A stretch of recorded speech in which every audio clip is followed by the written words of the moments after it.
Hardy the eighth, if he could have been, he saw despair, he saw despond in neutral times by the winter's pond. Now Thomas Hardy tells the tale, his love for Emma had to fail. Thomas, did you ever think writing a poem to me would be romantic? We described being with me as a living hell. You wrote in your poem Neutral Tones that you felt alive enough to have strength to die. And to make matters worse, you tell her that she drains the sun of its energy. The sun was white, you said. Now that is harsh, like when you said that her smile was the deadest thing. Thank you, Florence. Now get back to the technical. I must put all my emotions aside. Neutral Tones comprises of 4 four-line stanzas with an ABB rhyme scheme. The emphasis throughout is on coldness and on lack of colour, with the scene matching the emotions of the two people involved. I suppose that sounds correct. You could describe the theme as the death of love, or that love deceives. It's a winter's day, the time of year when most plants and many animals die, and when the year itself is dying.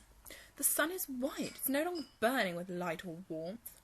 Notice also that the tree is an ash, and the leaves are grey. It is as if a fire has died and burnt out, leaving only grey ash. My turn. The second stanza describes the speaker and his love communicate. She looks at him as if he was a tedious riddle solved long ago, which tells us that she is no longer interested in him, and that she found him tedious even when she was in love, and they have few words to say to each other, feeling love slip away. You always did have a downer on things, like in that other poem, At the Word Farewell. He condemned your love to be a disaster before it had even begun. Such a lonely old man. She looked like a bird from a cloud on the clammy lawn. Oh, how he used to love me, yet he completely foreshadows our future, saying, no prelude did I there perceive to a drama at all, or foreshadow what fortune might weave from beginnings so small. Stop dwelling on the past, Emma. The rhyme scheme is a bit different as well. We seem to get an A-B-A-B-C-D-C-D feel. It feels like a lullaby to read. Enough of all this failed love. Let's get to the good bit, where he regrets ever letting me go. It always has to be about you, doesn't it, Emma?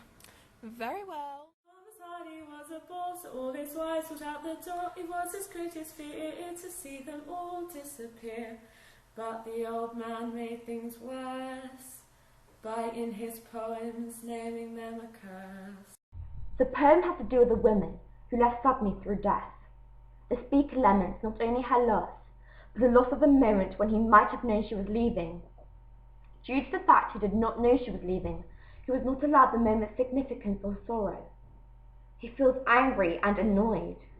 As usual, the themes of anguish, love and regret are echoed throughout the poem, yet it is rather unusual to note that it seems that Thomas Hardy is blaming Emma for leaving him, and is reminiscing the happy times they spent together.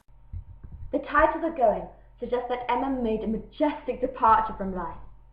It is written in a fast pace and betrays strong emotions and rhythm. In the first stanza, the word is why. This suggests a sudden urgency and blame. He is accusing himself of her death and for their struggled relationship. He writes, and calmly, which implies that he believes Emma was happy to leave and escape his selfishness and neglect. Calm down, Emma. In the fourth stanza, he is viewing the beginning of their relationship and uses positive language. Us suggests this and that they were very close and very much together. In the final stanza, the rhythm has broken down, representing how their relationship has. The disjointed end shows he is emotionally struggling. How about the voice? The voice. That is the subject of the poem. It is Emma's voice, calling to him from beyond the grave.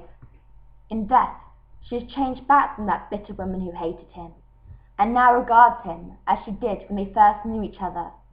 At least that would appear to be what Hardy was hoping. There is a definite longing here in the second stanza. However, in the third, doubt is now in Hardy's mind, as if he realises that the voice might be only in his imagination.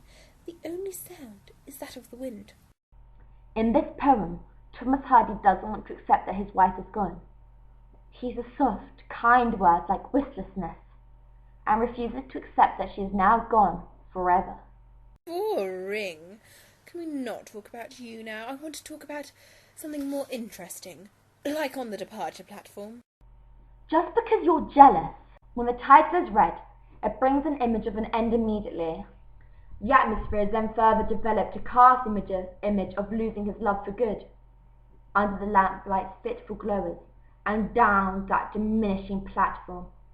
Both use alliteration to focus the reader on fitful and diminishing. Apart, disappear, ceased, nebulous, and vanished, all create a powerful feeling of loss, distance, and uncertainty. It has 6 quatrains. The last one appears to be a dialogue. Regarding meter, we clearly see it varies throughout the stanzas, and dealing with rhyme, notice the full rhyme. The goodbye is a unique and special moment. That's why the man in love only talks about it and not about the relationship itself. He philosophizes on things that only happen once in a lifetime. So what have you learned from dear old Tom, apart from the fact that his twice are gone when all is well, the rhyme is swell and that is rare, as naught in his eyes is ever fair.